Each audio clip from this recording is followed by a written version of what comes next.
capítulo de nuestra historia comienza con la llegada al gobierno del primer presidente democrático argentino y termina con la aparición del primer golpista del siglo XX. Pero antes que nada, ubiquémonos en la línea de tiempo. A comienzos de 1916, el país se encamina hacia una elección presidencial histórica. Después de años de fraude, el pueblo se dirige a las urnas para expresar su voluntad libremente. La reforma electoral impulsada por Roque Sáenz Peña tiene su prueba de fuego. Las elecciones limpias garantizan que esta vez será la decisión popular la que designa la máxima autoridad de la República.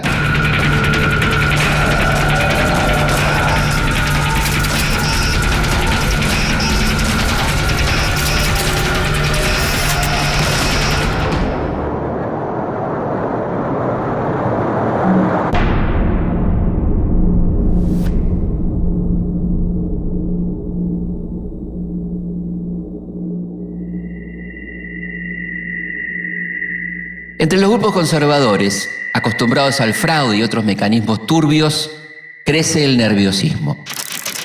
Por primera vez, ven amenazada su continuidad en el gobierno. Dentro del radicalismo, se agitan las internas para definir su candidato a presidente. El nombre de Hipólito Yrigoyen suena con mucha fuerza.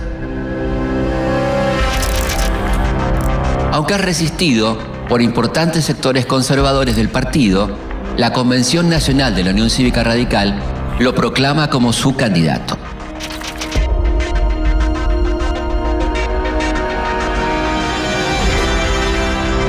Hipólito Yrigoyen nace en 1852 en la ciudad de Buenos Aires.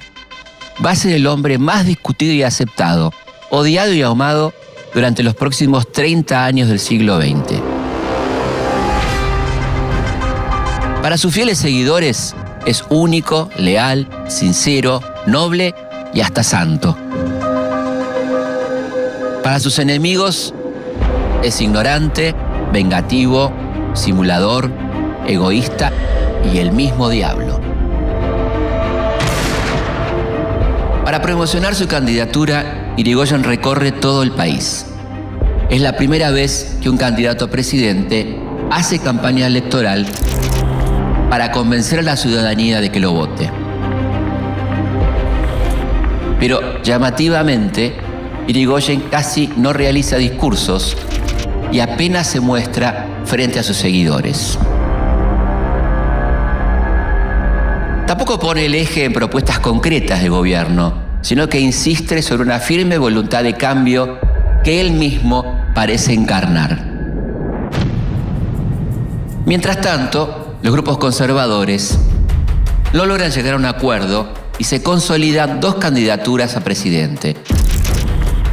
La del gobernador de la provincia de Buenos Aires, Marcelino Ugarte, y la del líder santafesino, Lisandro de la Torre.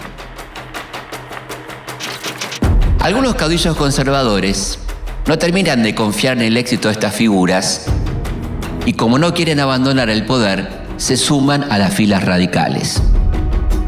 Esto genera malestar en algunos miembros de la UCR y las críticas no tardan en aparecer. Yrigoyen los tranquiliza con una frase contundente: para hacer un rancho, hasta la bosta es necesaria.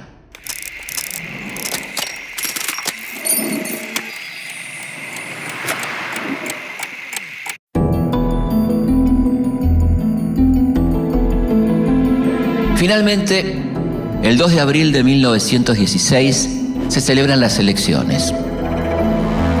La Constitución establece la elección indirecta del presidente.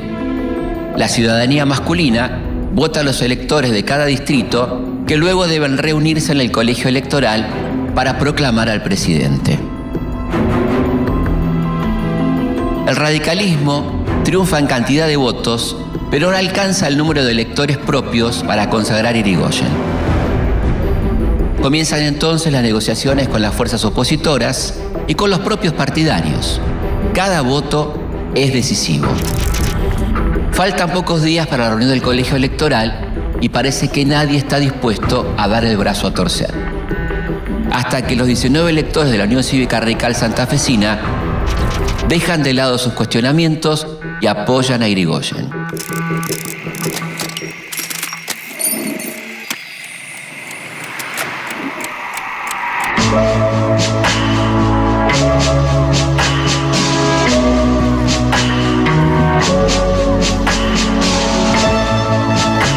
Con apenas un voto más de los necesarios, el país tiene un nuevo presidente. En un hecho inédito, el pueblo colma las calles para acompañar la asunción presidencial el 12 de octubre de 1916.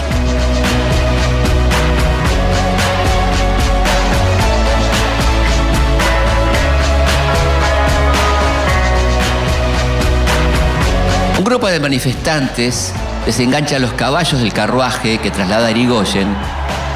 Quieren ser ellos mismos los que lleven a su líder desde el Congreso hasta la Casa de Gobierno.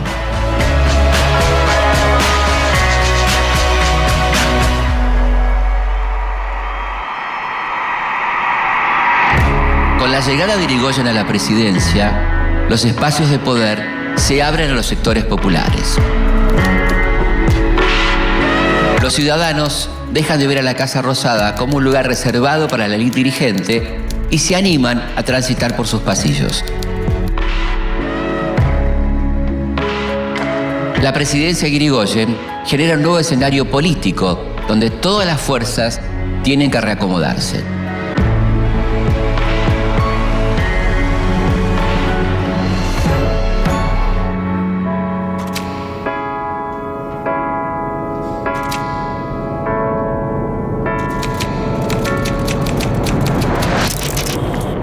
Los radicales se encuentran frente al desafío de gobernar por primera vez, mientras que los conservadores estrenan el rol de opositores. Este nuevo rol no parece agradarles. A sus ojos gobierna la chusma radical.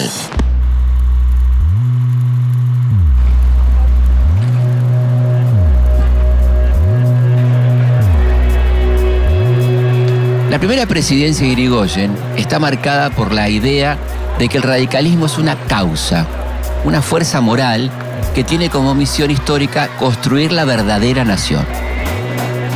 El partido es la herramienta para lograrlo, y al ser la verdadera expresión del pueblo, nada es legítimo por fuera de él.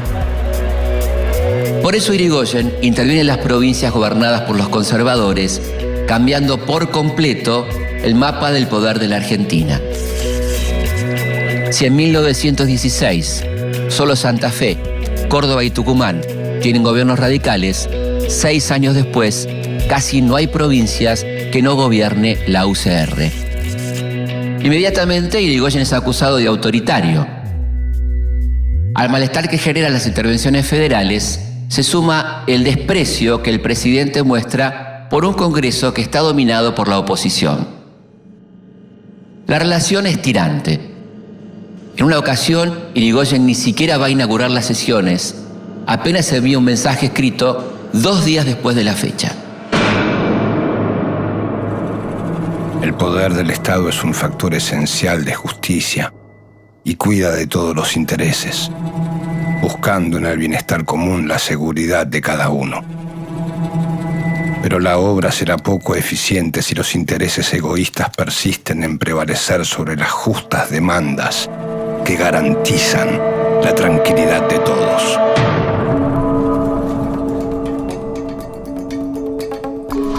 Los conservadores responden con igual indiferencia cada vez que el gobierno envía sus proyectos de ley. Desde algunos sectores de la prensa ven al nuevo gobierno como un intruso en la historia argentina que ellos pretenden escribir. El diario Crítica, muy popular por entonces, está ligado al proyecto político de Marcelino Ugarte y se convierte en uno de los más fervientes opositores. Al frente de la redacción de Crítica se encuentra Natalio Botana, un joven que con solo 28 años se convierte en uno de los hombres más poderosos de su tiempo.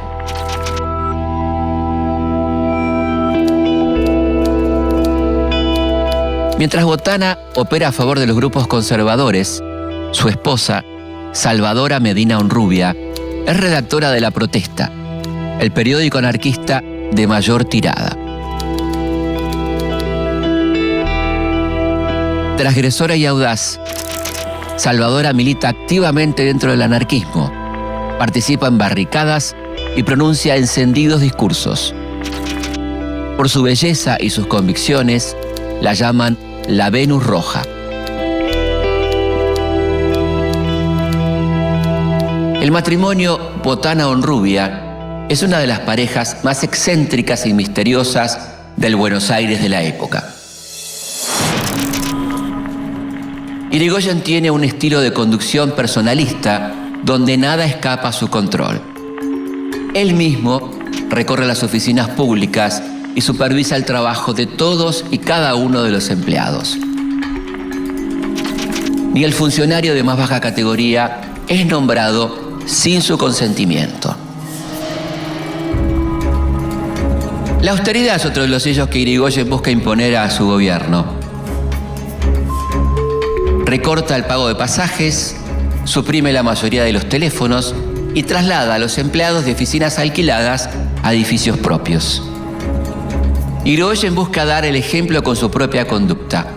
Paga de su bolsillo el arreglo del auto presidencial, igual que la bebida y la comida que consume durante la jornada de trabajo. La llegada a la presidencia parece cambiarle poco la vida. Mantiene su domicilio y usa la misma ropa que supo estar de moda allá por 1890. Mientras se suceden los primeros años de su gobierno, los efectos de la Primera Guerra Mundial se hacen notar en la economía argentina.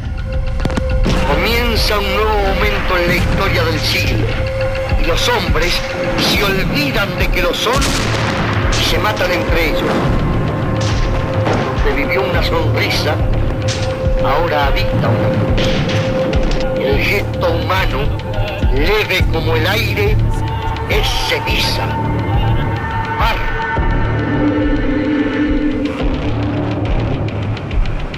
Las exportaciones disminuyen y como consecuencia bajan los ingresos fiscales. Al mismo tiempo, aumenta el precio de los productos importados que consume la mayoría de la población. Los trabajadores ven con preocupación la caída de la actividad económica y comienzan los reclamos por la falta de trabajo y la consecuente baja de los salarios.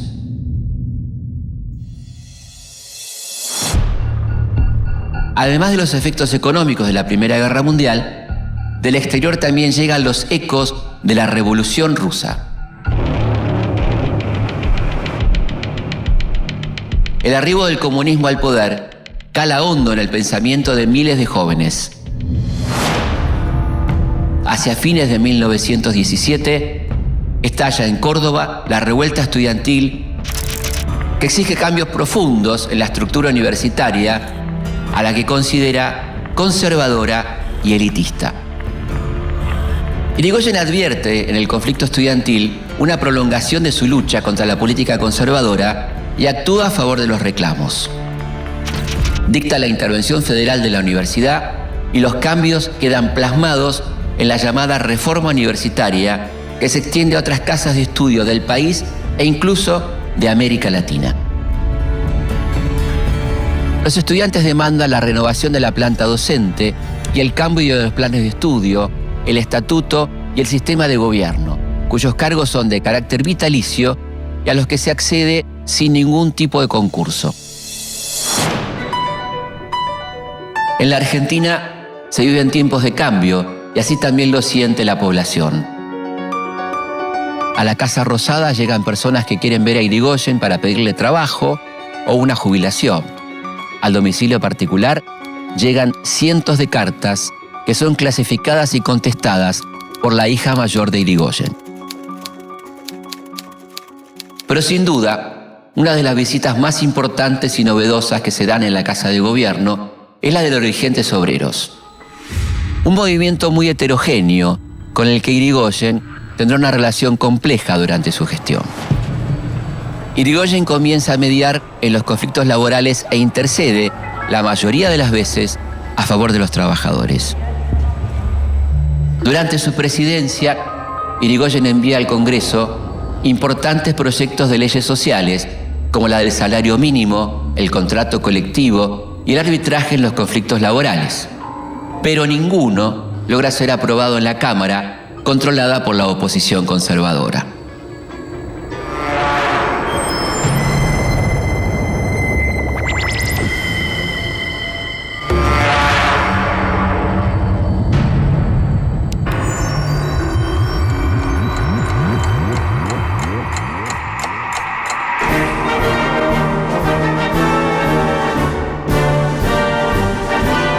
En 1918, el fin de la Primera Guerra Mundial cambia el escenario económico de la Argentina. Poco a poco, las industrias europeas recuperan la capacidad exportadora y sus productos vuelven a llegar al país. Esta reactivación impacta de lleno en las empresas locales que durante la guerra habían sustituido esas importaciones. Al ver amenazada su rentabilidad, comienzan a recortar los salarios de sus empleados y en muchos casos reducen personal. Esto sucede en los talleres metalúrgicos Bacena, ubicados en el sur de la ciudad de Buenos Aires. Los obreros inician una huelga que se extiende por varios días. La empresa no logra llegar a un acuerdo que destrabe el conflicto y para reanudar la producción contrata a los llamados rompehuelgas o carneros. Los trabajadores levantan un piquete para impedirles el ingreso a la fábrica y se desatan los enfrentamientos. Todo termina con una feroz represión policial que se cobra la vida de 4 obreros. Frente a la violencia estatal, los anarquistas reunidos en la FORA, Federación Obrera Regional Argentina, convocan a un paro para el 9 de enero de 1919. La prensa fogonea el fantasma de una inminente revolución, alimentando el terror en las clases más acomodadas. Todo confluye en jornadas decisivas de movilización y represión que pasan a la historia como la Semana Trágica.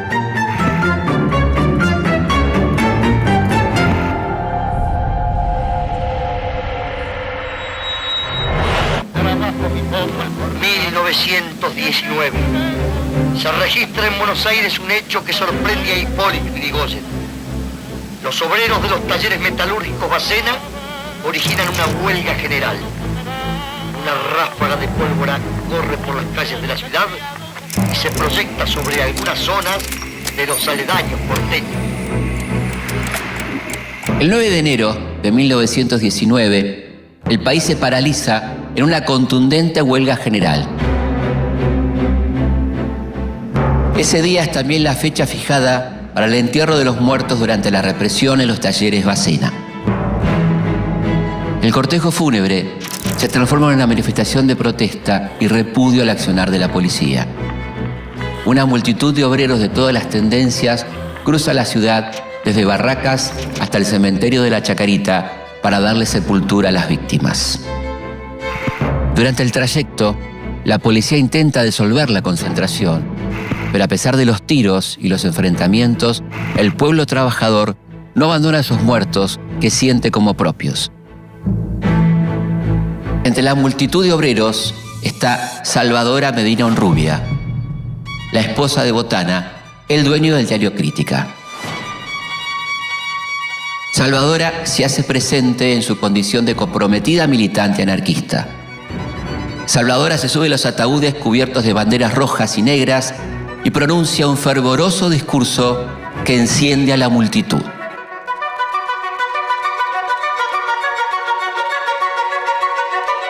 A la salida del entierro, la represión se desata con toda su fuerza y se cobran nuevas víctimas.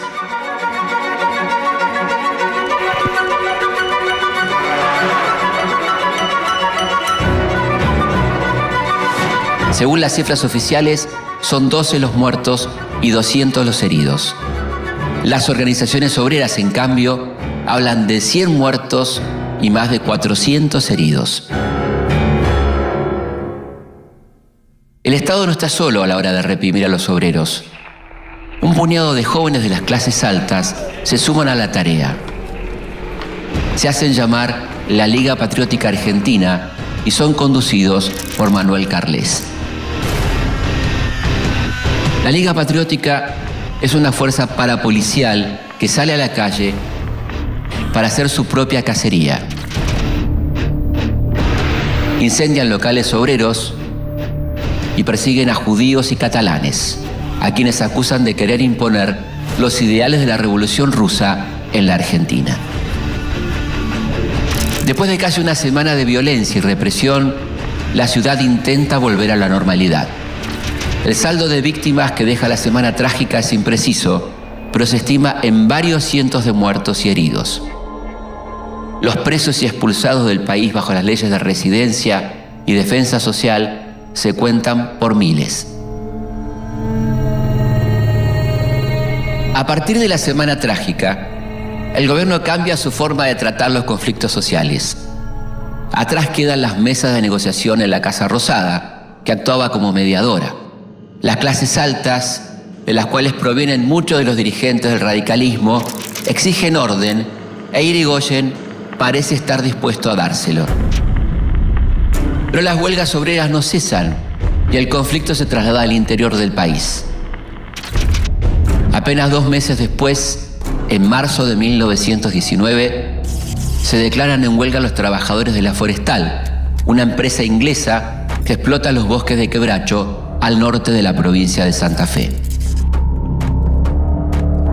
Los trabajadores, cansados de las brutales condiciones de vida a las que son sometidos, plantean una serie de reivindicaciones: 8 horas de trabajo, descanso dominical y fin de los despidos. La empresa rechaza las demandas y hace uso de todo su poder para doblegarlos. El Estado envía al ejército para restablecer el orden por la fuerza. La empresa se suma a la represión con la Gendarmería Volante, una fuerza propia creada con el consentimiento del gobierno radical de Santa Fe y formada por mercenarios que ellos mismos contratan. La conflictividad social aumenta y aparece un nuevo estallido. Esta vez en la provincia de Santa Cruz, el principal centro de producción lanera para la exportación. Para 1920, el precio de la lana baja notablemente como consecuencia de la acumulación de stock que se produce durante la Primera Guerra Mundial.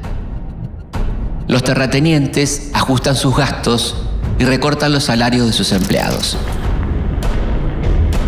Los trabajadores, agrupados en la Sociedad Obrera de Río Gallegos, que conduce el anarquista Antonio Soto, acuerdan una huelga general en toda la provincia. Como respuesta a la medida, la policía intenta asesinar a Soto y se inicia así una escalada de violencia. Los huelguistas acopian armas y alimentos y toman como rehenes a estancieros, personal administrativo y hasta policías de zonas rurales. Cuando las noticias de estos hechos llegan hasta Buenos Aires, los diarios más influyentes hablan de anarquía en la Patagonia.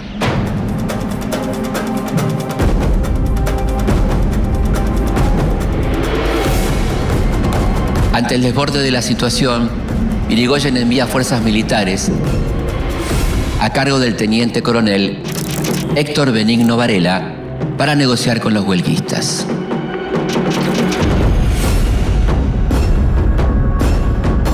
Varela llega a Santa Cruz y se reúne a negociar con trabajadores y empresarios para destrabar el conflicto. En la propuesta que lleva se contemplan muchas de las demandas de los trabajadores para mejorar sus condiciones de vida. Pero para firmar el acuerdo hay una condición excluyente. Los obreros deben deponer las armas y liberar a los rehenes.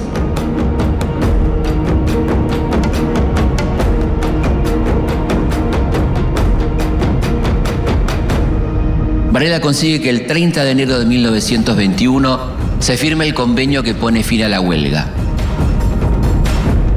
Con la tarea cumplida, regresa a Buenos Aires. Pero cuando las tropas nacionales dejan Santa Cruz, los estancieros no cumplen con lo pactado. No solo desconocen el convenio, también lanzan una feroz persecución a los dirigentes obreros. En la cacería cuentan con la ayuda de la policía provincial y de miembros de la Liga Patriótica que viajan especialmente al sur para la tarea.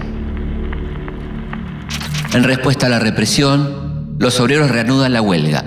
La noticia llega a Buenos Aires y en octubre del 21, Varela viaja nuevamente para lograr un arreglo definitivo del conflicto. Cuando llega a la Patagonia, Varela encuentra un panorama caótico y así se lo hace saber al presidente Irigoyen en un duro informe que le escribe. Esta vez el militar no negocia con los huelguistas. Les comunica que impondrá la pena de fusilamiento a quienes continúen con la medida de fuerza. Los trabajadores no acatan el ultimátum y se desata una terrible represión.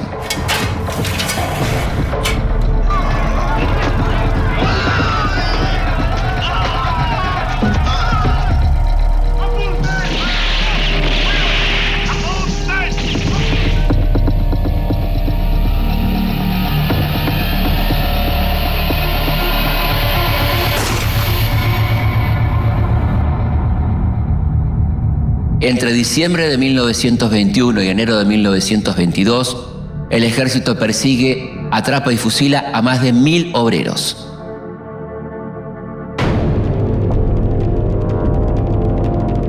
En Buenos Aires, solo los diarios anarquistas denuncian lo que sucede en la Patagonia.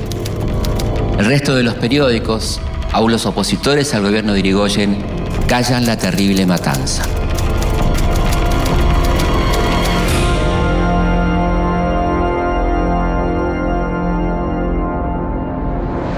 Varela regresa a Buenos Aires sin recibir honores por su desempeño en el sur, pero tampoco ninguna sanción. Para los anarquistas, en cambio, no pasa al olvido.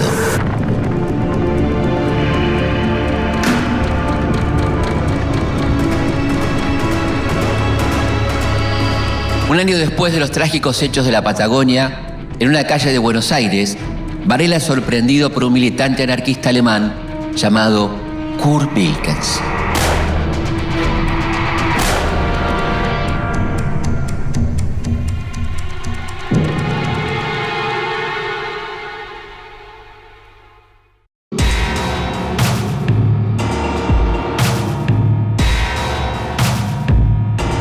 Para 1922, el mercado internacional se recupera, la economía argentina repunta y como consecuencia se reducen las tensiones sociales. Mientras tanto, la cercanía de las elecciones presidenciales vuelve a poner en vilo a la UCR. Sin la posibilidad de la reelección para Irigoyen, los grupos que resisten su liderazgo se sienten en ventaja e intentan ganar terreno. Consciente de las internas, Irigoyen busca un candidato que pueda reunificar el partido. El elegido es Marcelo de Alvear. Alvear es un miembro del patriciado que no abandona sus marcas de élite social para militar dentro de un partido popular como lo es la UCR. Su comunicación con los grupos de poder económico y político es excelente.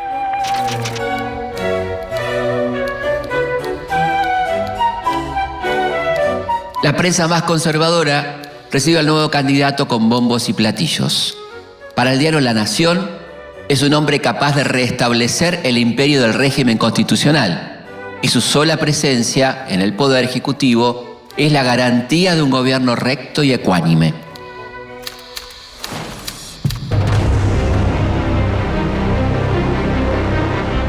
Por su parte, los conservadores logran superar sus diferencias internas y se presentan fragmentados a las elecciones. El peso del radicalismo es tan grande que su candidato no necesita hacer campaña electoral para triunfar en las urnas. La fórmula radical, Marcelo T. de Alvear, Elpidio González, se impone en 12 provincias y consigue la mayoría absoluta en el colegio electoral.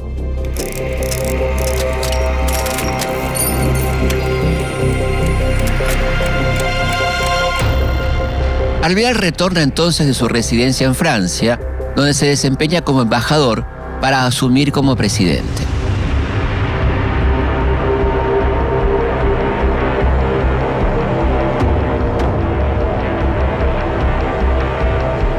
La primera visita de Alvear como presidente en funciones es al círculo militar, todo un gesto de recomposición frente a los años de duras relaciones entre Irigoyen y las Fuerzas Armadas. Alvear desanda el camino iniciado por su predecesor y vuelve a nombrar autoridades militares al frente de algunos ministerios.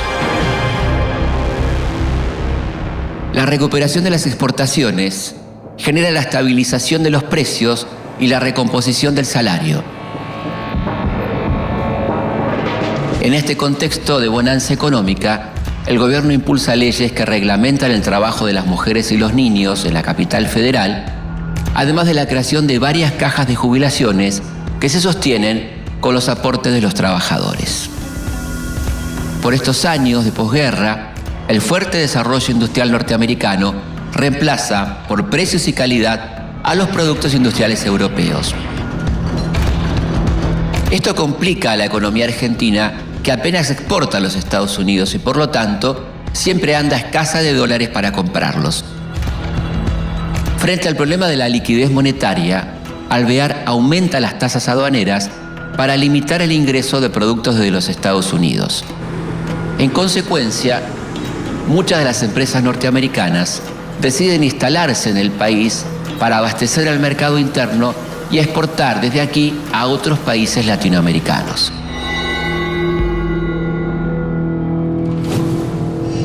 La escasez de dólares se agrava cuando Estados Unidos prohíbe el ingreso de carne argentina en su territorio. La excusa es un brote de aftosa, una enfermedad que, si bien dificulta el engorde del animal, no genera efectos nocivos en la salud de los consumidores. La sociedad rural no duda en alzar la voz y exigirle al gobierno comprar a quien los compra, es decir, a Inglaterra. Apremiado por la falta de divisas, Alvear toma una decisión trascendental: impulsar la empresa estatal de petróleo, YPF, creada durante el gobierno de Irigoyen. Entiende que allí puede estar la clave para ahorrar cientos de miles de dólares en importaciones de combustibles. Para conducir YPF, Alvear convoca al general e ingeniero Enrique Mosconi, un especialista en temas energéticos con una amplia carrera ligada al petróleo.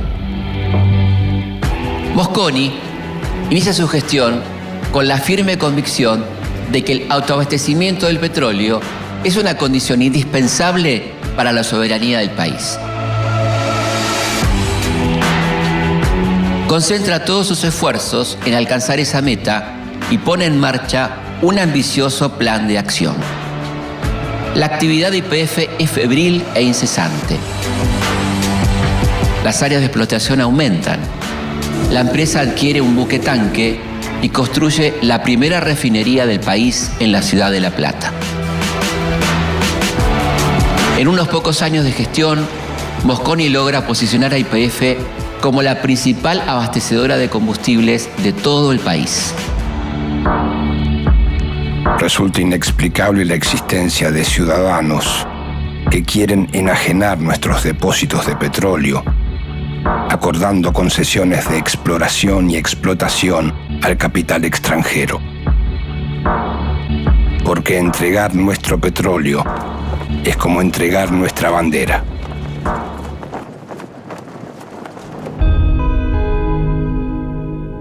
Durante el gobierno de Alvear, las Fuerzas Armadas atraviesan un periodo de expansión.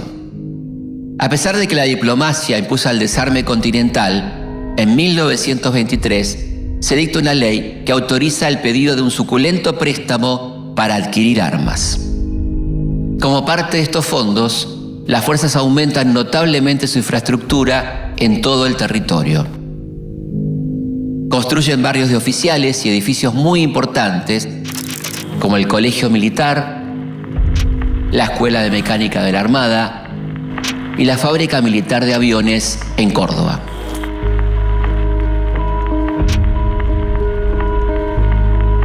Mientras el ejército argentino se fortalece, en Europa avanza el nacionalismo de derecha.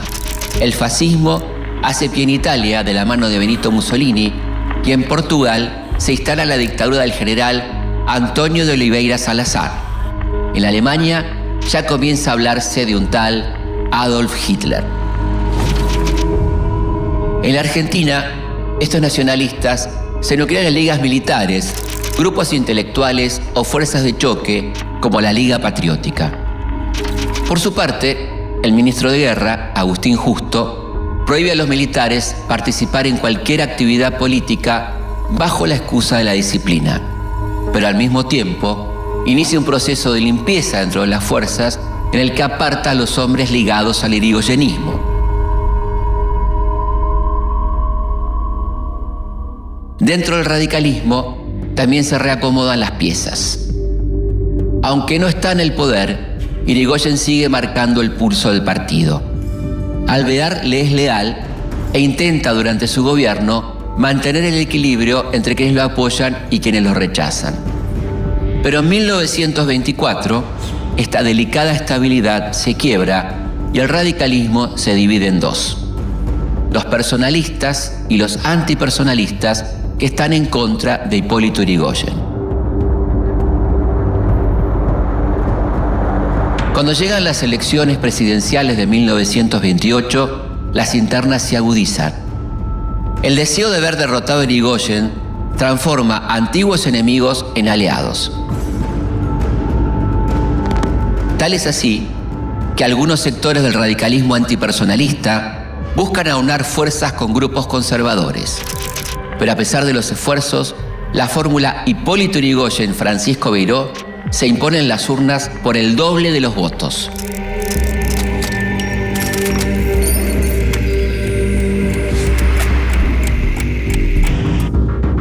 El apoyo popular es contundente. El irigoyenismo triunfa en 14 provincias y logra el control de la Cámara de Diputados.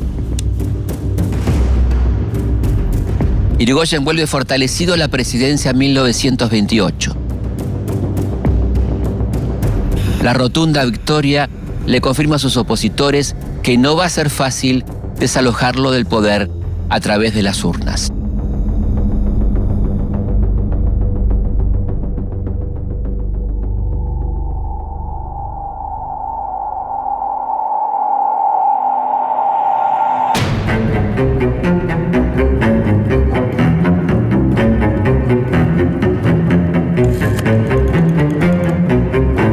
Las miradas apuntan hacia algunos militares que son vistos como la única esperanza de cambio. Los rumores de un posible golpe de Estado agitan la ciudad. Las declaraciones del ministro de Guerra, Agustín Justo, no hacen más que alentar estas versiones. Sin embargo, el grueso de la fuerza permanece leal a Irigoyen. Mientras tanto, el mundo se encamina hacia una feroz recesión económica que impacta con fuerza en la balanza comercial argentina. En un contexto de crisis donde no hay crédito internacional, las posibilidades de importar son cada vez menores y las exportaciones se reducen notablemente.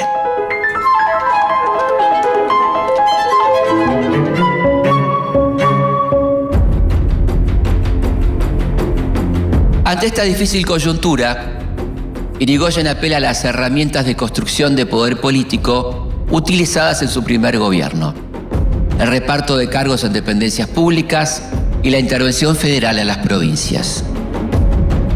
Pero en este segundo periodo, el contexto es muy diferente. Por la crisis internacional, Irigoyen se ve forzado a reducir los puestos en oficinas estatales. Las intervenciones federales cosechan más rechazos que adhesiones.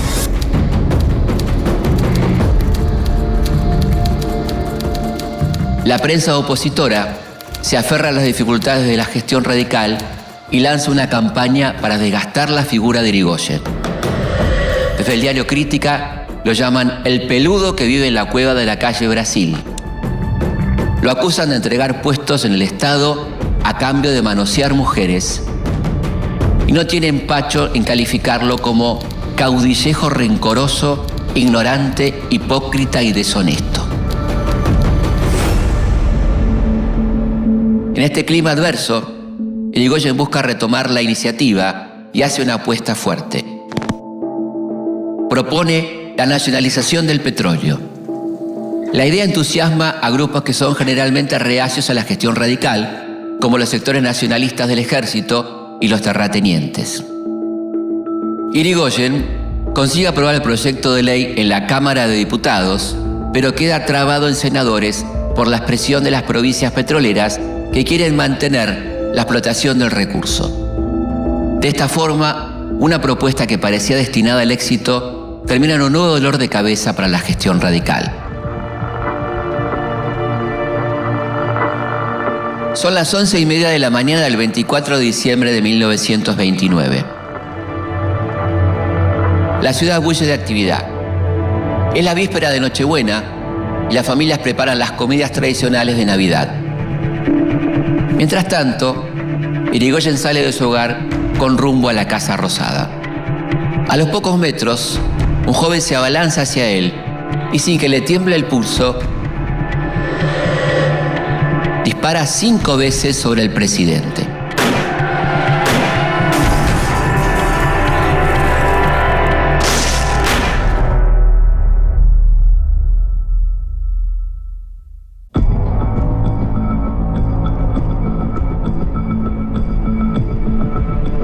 La Navidad de 1929 anuncia tiempos de crisis.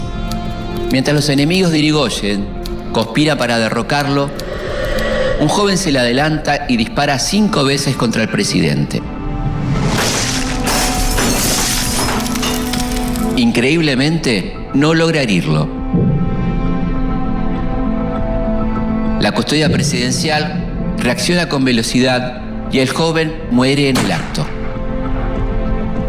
Más tarde, es identificado como un ciudadano italiano con militancia anarquista. Irigoyen queda conmovido por el atentado. El eco de la represión desatada durante su primera presidencia continúa retumbando en las calles.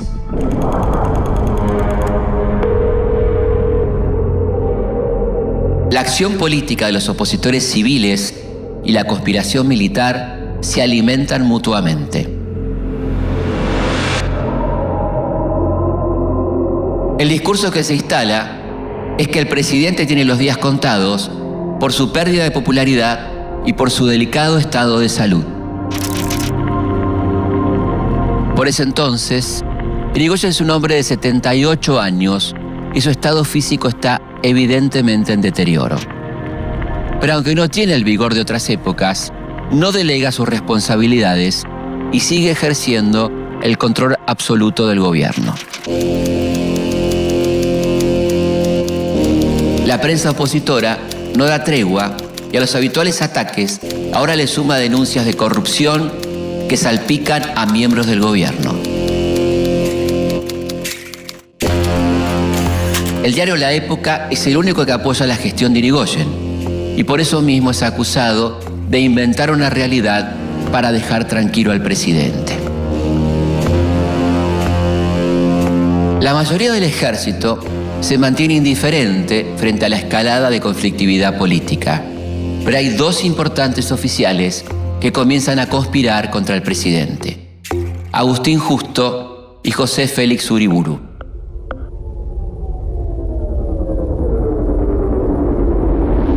Uriburu nace en el seno de una familia tradicional que supo acomodarse en el esquema de poder previo a la reforma de la ley Sáenz Peña. Es un confeso admirador de los regímenes políticos que nacen en Europa luego de la Primera Guerra Mundial, y es por esto que el nacionalismo de derecha ve en él al líder indicado para transformar la Argentina.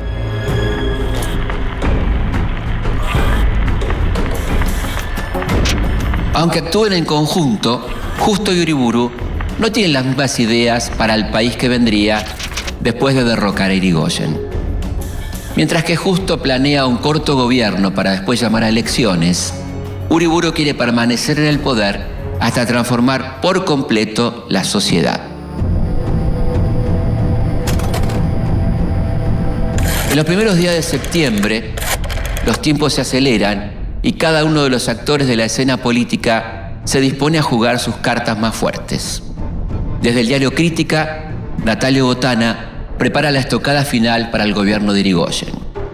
El 2 de septiembre lleva en la tapa un titular que es a la vez un temible anuncio. La situación del país es una bomba que no tardará en estallar. El panorama termina de oscurecerse el 5 de septiembre de 1930. Afectado por una fuerte gripe, Irigoyen delega el poder en su vicepresidente, Enrique Martínez. Como primera medida, el nuevo presidente en funciones declara el estado de sitio. La respuesta de los complotados no tarda en llegar.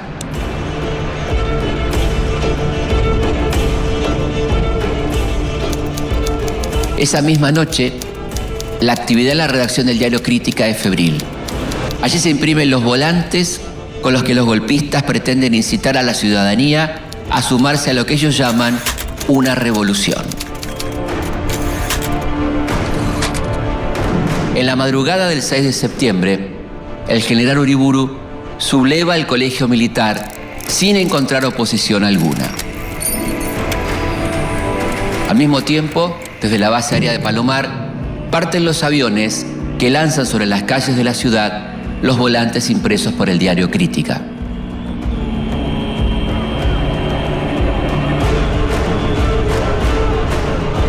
Uriburu suma a su columna las fuerzas sublevadas de Campo de Mayo y comienza su derrotero hacia la Casa Rosada.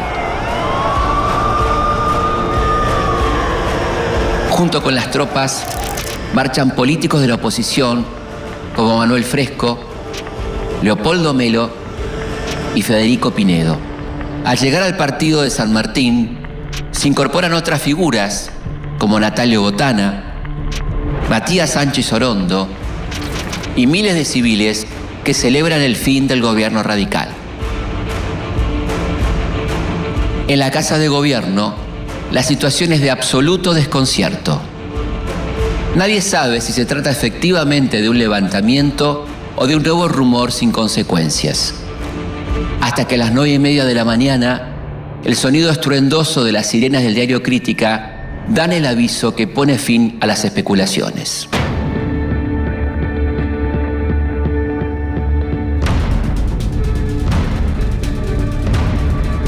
A pesar de estar en reposo por su enfermedad, Irigoyen planea la resistencia. Apenas se entera de lo que sucede, ordena a los militantes radicales que salgan a las calles. Pero la desorganización es tan grande que el mensaje no circula. Muchos militares leales que están dispuestos a defenderlo se quedan esperando órdenes que nunca llegan.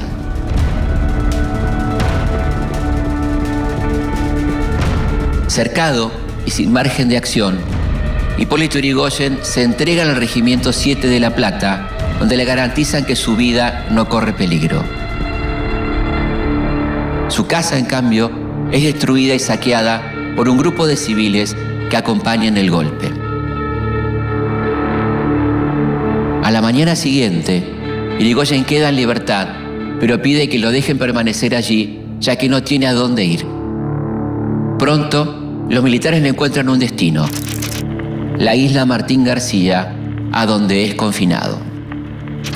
La corriente enérgica y pura que viene con vosotros significa renovación y juventud, paz y progreso, orden y jerarquía de valores en vuestra vida pública intoxicada.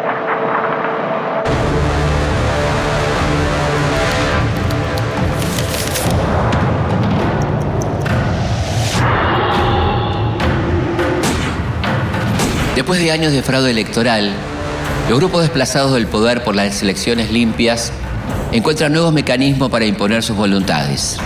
Tratará el gobierno provisorio de respetar todas las libertades, El golpe de Estado de 1930 pone fin a 14 años de gestión radical y es la primera interrupción militar en la vida democrática. La fraternal comunión de ciudadanos y de soldados dispuestos a sacrificarse por la salvación de la patria.